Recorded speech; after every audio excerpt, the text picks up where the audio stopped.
Jess here with Bless Jess. Thank you so much for watching. I have not done a sit down video in a while, and that is because the kids are home, obviously, from school, and I have a newborn, and it's just impossible. But Daddy's out there, and hopefully you guys don't hear them screaming in the background, but I'm going to try to get through this because it's super important to me. This is a collab with my friend Joanne, and we are going to be talking about autism. So today, if you don't know, this video is going up on World Autism Awareness Day. And I have a 7-year-old son who is autistic. And autism is just it holds such a special place in my heart. And honestly, it's something I didn't know a lot about before I married into my husband's family. So if you don't know, my husband has a sibling who is autistic, and that's when I kind of even learned a lot about autism, is when I met my brother-in-law, Kevin. And then, of course, I've learned a lot over the years because my son was diagnosed with autism. So I wanted to, we kind of were thinking of what to share, me and Joanne. She has an awesome blog. It's a little bit different than a vlog because it's written, but I will link her blog down below. And I think we're both talking about having siblings of autistic kids. But I'm also going to be talking about some other frequently asked questions that I get. Just trying to spread awareness for maybe people who are like me who don't know that much about it, or kind of sharing what works for us, for people maybe who have autistic family members or autistic children. So we just kind of want to spread some positivity and some love and some light today, especially right now with everything that's going on. I feel like special needs kids, this is affecting them differently than regular need kids being out of school and stuff like that. So we're going to talk about it. But I wanted to definitely tell you to go read Joanne's post down below. I will link her blog post down below, or her blog down below, so that you guys can check her out and tell her I sent you. But I did want to talk about, because I get this question a lot, having a sibling, what is it like for a sibling of an autistic kid? And now my husband grew up being a sibling of a kid with autism, or a brother with autism. He's not a kid anymore. And of course now I have 3 kids, and Lucy has grown up the last 5 years with having an autistic brother. So I looked up on autism, an autism website. It's from the Autism Society, and it talks about some struggles kids with autism, siblings of kids with autism. I can't say that right. Siblings of autistic kids, what they face, some of the struggles. And I think it's good to know what struggles they face, so that we can do things to help them get through those struggles, if that makes sense. So everything here is also stuff that my husband has told me, a lot of things that he has shared with me too. And it's been great having his perspective at going forward parenting Lucy, because a lot of the things that he emphasizes parenting her is based on his own experiences of having an autistic brother. So okay, so this is not all siblings will experience these issues, but these are some of the most common ones. The first one is embarrassment around their own peers. This one's hard for me. I'm really going to try not to cry, because the thought of somebody being embarrassed about Nate makes me sad. But obviously that is a real issue that, as she's growing up, she may become embarrassed about Nate and some of the behaviors he has. I have tried my very best with her to be super upfront and honest. And I will tell you, she is probably more protective of him than I am in situations. So I don't know that she will ever, she may be embarrassed with him at some point, but I think she will always stand up for him. And if someone's making fun of him, she would definitely put an end to that. But I think the best way to eliminate the embarrassment is letting her become an educator. And so she has words to say if Nate's doing something. She knows that he is autistic, and she knows that he has autism, and giving her those words have been very important. I don't shy away from telling her the truth and telling her Nate has special needs. He is autistic, or he has autism, and he does things differently. So if you see him doing this or you see him doing that, that's why. Or if he doesn't talk as much, that's why. And that has been very helpful for her. And she's been able to educate her friends and other adults about, oh, Bubby is, has autism. And she doesn't look at it as a negative thing, because I haven't shown it in a negative light. I've just shown it as he's different. Jealousy around the time spent with, like, parents' time. Jealous about the time we spend with Nate. Now, I will say Nate probably takes up more of our time than her, and some things. There's other times where he just wants to be left alone a lot, and, we spend more one-on-one time with her. So we do try to balance it out. But I also realize that it's not like a competition. Like, quality time is better than the quantity. So if there's a day that we have to spend a lot of time with Nate, I may not have the same amount of time to spend with her, but we can do something quality. Like, I can sit down and read her a book, or we can bake cupcakes, or we can just sit and talk. And that really, really helps, as opposed to me trying to, like, okay, I spent 4 hours with Nate and I'll have to spend 4 hours with her. It doesn't really work like that. It doesn't have to work like that. I have found that just spending a little bit of time really makes up the difference. Frustration over not being able to engage or get a response from their brother or sister. Now, Nate is verbal. I get this question a lot. Is Nate verbal? He is verbal, but it's very limited. He doesn't have a very good conversation speech. And so she plays with him, but she literally, she will say the same thing 10 times before he does it. Maybe he's tuning her out, or maybe he honestly doesn't want to do what she's saying, or he doesn't know how to respond, but she'll say, like, Nate, hand me that book, Nate. And she'll say it over and over and over. And it honestly doesn't really seem to bother her right now. And she has asked me, like, why does Nate not talk? And that just goes back to, I'm very honest with her, and I tell her why, that, he has special needs and he does things differently than her. And he, has a harder time, and we have to be really patient with his talking and stuff. So she knows all of that, and that's very helpful. But she's super bossy, so she will just keep on until he finally responds, or I make her stop. So I don't think she gets frustrated. She's up to the challenge, but I could see that being an issue with some kids. Being a target of their aggressive behaviors. So I know, like, sometimes autistic kids can be aggressive. Thankfully, Nate is not aggressive, but, that is a possibility for the future. And in that case, it could be scary if he ever tried to hurt her. I don't think that he would do it intentionally, but sometimes, like, if he is throwing a fit, he may flail or something and he accidentally hit her. That's happened before. Or throw something in anger and it hit her or something, or push her out of the way or whatever. But you know what? I think, like, there's a little bit of that happens with all siblings, even like regular kids that don't have autism. They fight or they accidentally hurt each other or something, and I try not to make it bigger than that, because unless Nate's, like, actively trying to hurt her, which has never happened, it's all just accidental. So, it's something that I have to be mindful of, like, especially having a newborn baby right now. I try to always keep Nate in my line of sight, or keep the baby in my line of sight, so that I don't think he would ever hurt them, but I just don't know what he's thinking, or, what he could accidentally do. So I do think you have to be a little more cautious and a little bit more paying attention. But, yeah, thankfully we don't have to worry about that too much as of right now. Trying to make up, so sometimes kids can try to make up for the deficits of their brother or sister. They can try to make up for them, which I do see sometimes. Lucy will try to talk for him, especially now us doing schoolwork. She tries to answer for him, and she's 2 years younger than him in school, but Nate Nate is so smart. He is actually on grade level for school, but like I said, he doesn't always pay attention. That's a big part of his autism, is he's very easily distracted. So schoolwork is very hard, especially at home when there's, like, a lot of distractions going on. So she'll try to answer for him, or she'll try to talk for him.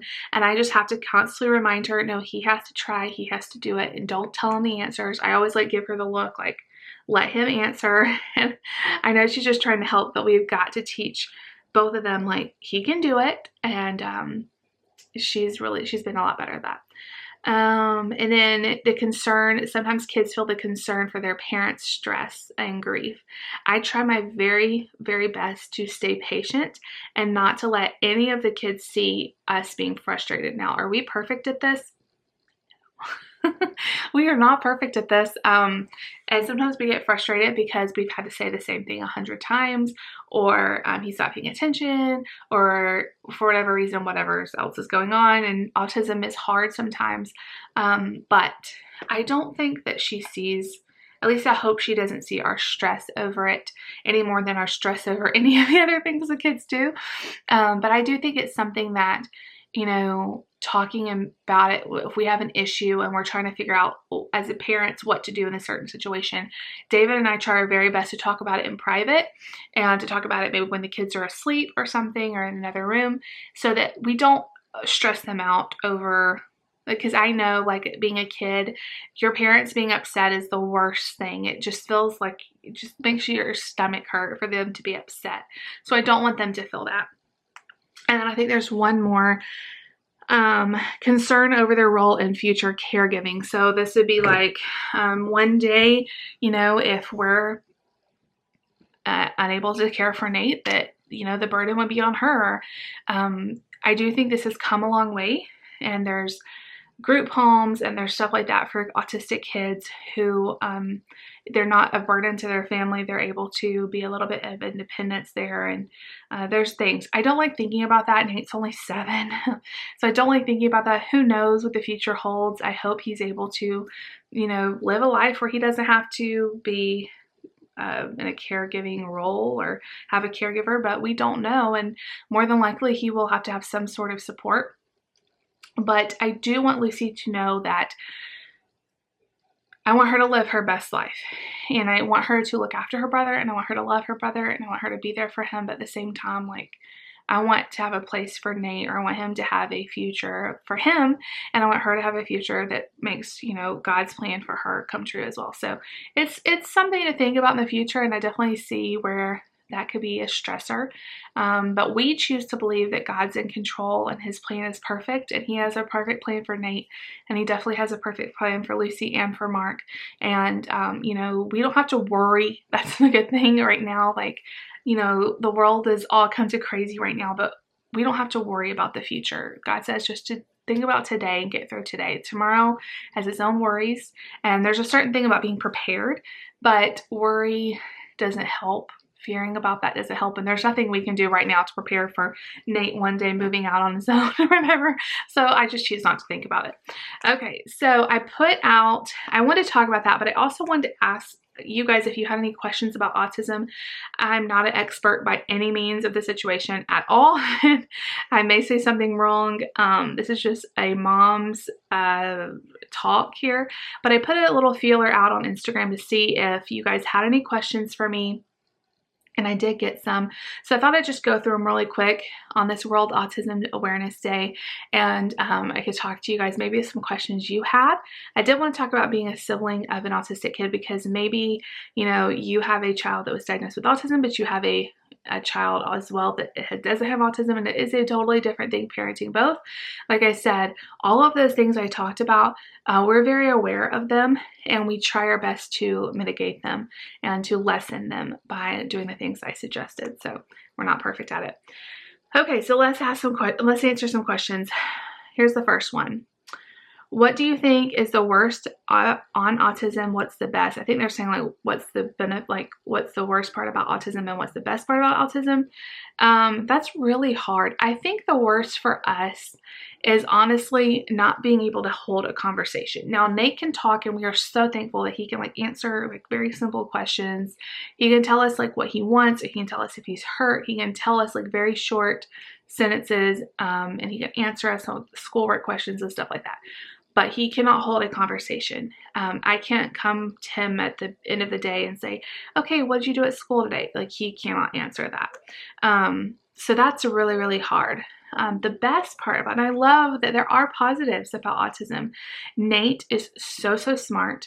He taught himself to read at age 2. I mean, I never have had to teach him hardly any academics because he's just picked it up. He's so smart. Attention to detail is so acute. He is very good at music. I mean, the level of smarts is just off the chain. And, you know, a lot of that is because he's autistic. He's smart. He's a smart kid, but, he has been extra smart his whole life. And also, I just love his personality. And I don't like to look at his personality like, well, this is because he's autistic and this is from, you know, whatever. Like, he is just a sweetheart kid. He is just an absolute doll. And, you know, he is who God made him to be. And I'm so thankful for him in our life. He has taught us so much more than we will ever teach him. And he is like the sunshine of my day. Okay, next step. Do you miss out on much due to autism? That's another great question. Okay, so I make it a point to not do things because of his autism. You know, we push it. We don't just sit home because going to stores are hard. We don't just not take him to Disney World because it would be hard. You know, we try our best to do things to push him outside of his comfort zone. And because we've done that, he's very good in public. He is very good in public. We hardly ever have meltdowns. We do sometimes, but we hardly ever have meltdowns out places. Now, it does make it harder to do stuff. You know, we do have to plan ahead more. I have to prepare him more. Things we miss out on due to autism is things to me that are harder for me than him, like field trips.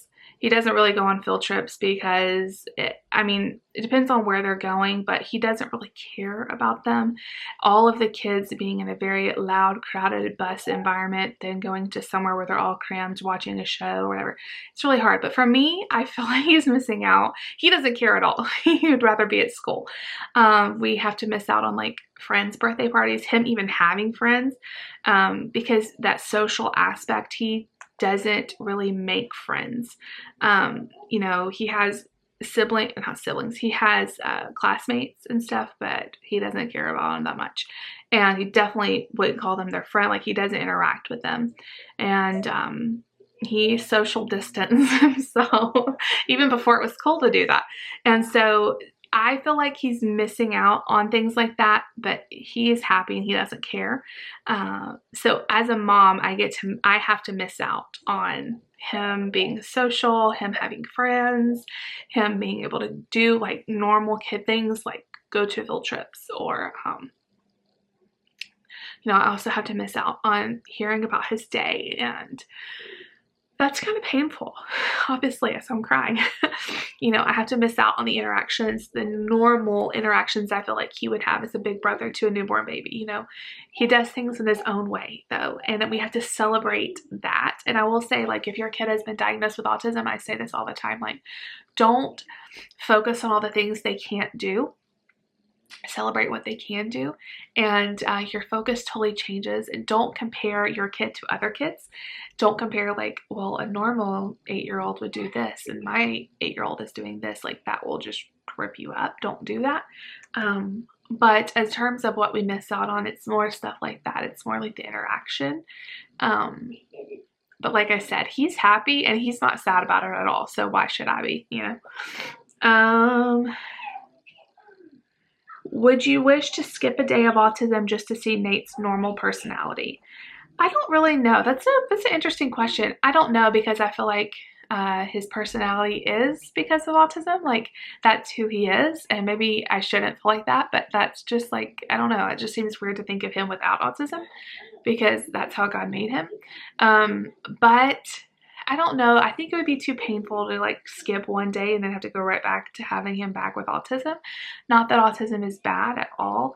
It just has its own struggles, and to be able to sit down and like have a conversation with him would be amazing, but it would also be, I feel, kind of like painful too. So I don't know. That's a good question, and I'm not sure about the answer on that. Was it hard to get the news when Nate was diagnosed with autism? Of course. I've told you guys this before, and I'll say it again. I was terrified of the diagnosis. In the back of my head, I knew he had had autism before we got the diagnosis, and That was the hardest part, was like knowing he had it and not being diagnosed yet, and being terrified of being diagnosed, and thinking the word autism was the most terrible thing that could ever happen to my child, and like, why me, and why am I going through this, and the poor pitiful me, and you know, all the fear that surrounded it. Once he was actually diagnosed, as hard as it was, there came so much peace in it, because we finally had a name. It's like ripping the Band-Aid off. Like, we finally knew that, okay, this is what he has, and now how are we going to make the best of it?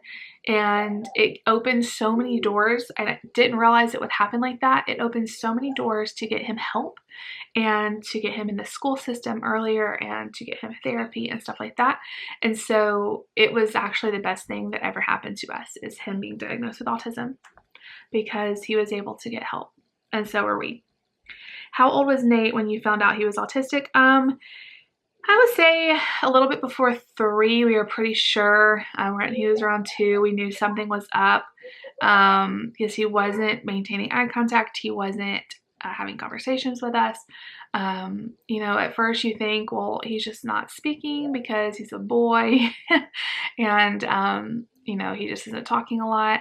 But then there was like more and more things, and being diagnosed with autism, at least for us, it was a super long process, and it wasn't something that you can just go to one doctor and they say, okay, he has autism. Like, you can't just like take a test and be like, okay, he has autism.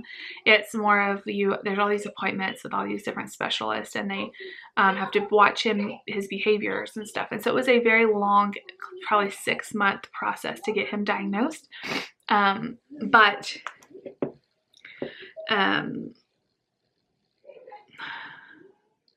I would say when he actually was officially diagnosed, he was 3, almost 4. So we have been going through the process for a while. How are you helping Nate adjust to this new reality? I could use some tips for myself as an autistic adult. Thank you so much for the comment. I feel like all of us are having to adjust to this new normal. Like, I don't have autism, and it's been a very large adjustment for me. What we're doing for Nate is just all we can do. We have a newborn baby. School is out. We can't leave the house. Like, pretty much the same situation that a lot of you are in, except maybe you don't have a newborn baby. I don't know. It adds a whole nother flavor to it. We're just doing the best we can. So we have talked to him about why, in very simple terms. We tell him there's germs outside, and we have to stop going to school because there's germs at the school and stuff. And so we try to keep his routine sort of the same. Like, I would like it to be more routine than it is, because we have a newborn baby. So there's nights where I'm up late with the baby and I sleep in, and David's up with the kids, and you know, we don't get started schoolwork till the afternoon, and we just have to go with the flow.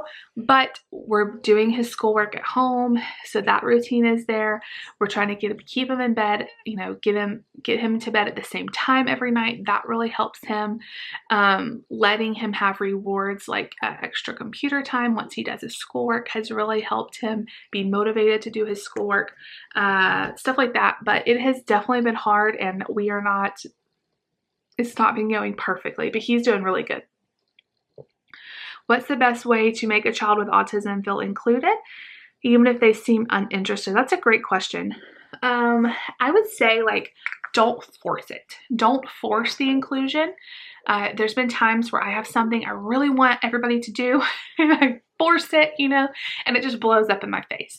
So what we try to do to make Nate feel included is give him the option. Like, if we're making cupcakes or whatever, I give him the option, and I let him do it as long as he wants. You know, if he wants to do it for 2 minutes and then be done, but he's happy about it and he's excited about it, that's better than me forcing him for 20 minutes and he hates it and he just, like, it's a terrible experience.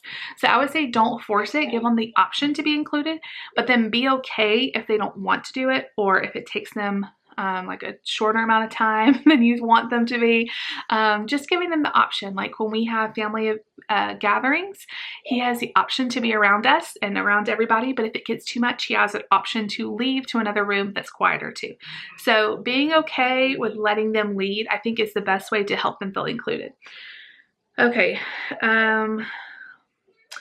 I recently read that many people with autism think from the bottom up. Is this true for Nate? I'm not sure exactly what that means, but I will say that Nate thinks about things very differently than we do. And he's very literal about things. and he just pieces things together differently. So he words things differently. He just sees the world differently, and that's a really cool thing actually, because it's so cool to see like how his brain works and how he's able to like piece things are piece speech together and stuff like that. So I do think he does think about things differently, and we think it's pretty cool sometimes what he says. This person just said school lunch. I don't know what the question is. We are getting lunches at school right now because of the virus going around. The school is providing lunches. Nate doesn't always eat the school lunch, but he'll eat part of it, and I'll make him something here. He really likes typical lunches of his: macaroni and cheese, quesadilla, chicken nuggets, that kind of thing. Okay, 2 more. Is autism something that children are born with, or can it develop over time? So most of the time, like, you can't tell when a baby is born. Like, I guess there may be some signs, but usually you can't tell very soon. It kind of takes them. You have to kind of watch their development. So a lot of times even babies will develop very well and then they'll kind of regress and show signs of autism. So I don't know like what the exact normal timeline is for that. I would say around 2 or 3 is where I hear most about, you know, seeing more signs. I know, you know, kids can even talk and kind of regress and become nonverbal and stuff like that. For Nate, he, as a baby, met every milestone. You know, he crawled on time, he walked on time, he rolled over on time, he sat up on time. He even said words like, at 1 and 2, he was saying like little words like on time where they were supposed to, but he never like progressed out of that. He never progressed past like 2 or 3. So, I mean, not that he's not progressed 2 or 3 right now. I'm just saying when he was like 3, he never progressed past like those 1 or 2 words. He wasn't saying like full on sentences. He would repeat full on sentences, but he wasn't like coming up with them on his own, if that makes sense. And then last question, as I hear the baby crying in the background: what early signs did you notice at around what age? Like I said before, at age 2 to 3, he wasn't maintaining eye contact with us greatly. He was not being able to hold a conversation with us and having a shared interest. That's something very important that they look for, like being able to play a game together or look at something together and have that common shared interest. He wasn't able to do that. He jumped a lot. He was very jumpy. He had a little bit of hand flapping. So those were some of the signs that we saw. Okay, the baby's screaming. So that's my last question. I'm going to get off here and go help David feed him. But I really wanted to thank you guys for watching. If you have any other autism questions, leave them down below and I'll try to chat with you guys in the comments. Definitely go check out Joanne's video. If you have a kid, a child with autism, and maybe a sibling too, let me know some tips that you had to deal with that, and maybe some struggles that you faced as well. But I hope that this was able to spread some light. Everybody lighted up blue for autism today, and we love you. If you like this video, you know what to do. Give it a big thumbs up. Leave us a comment down below. Please subscribe if you're new. We'll see you later.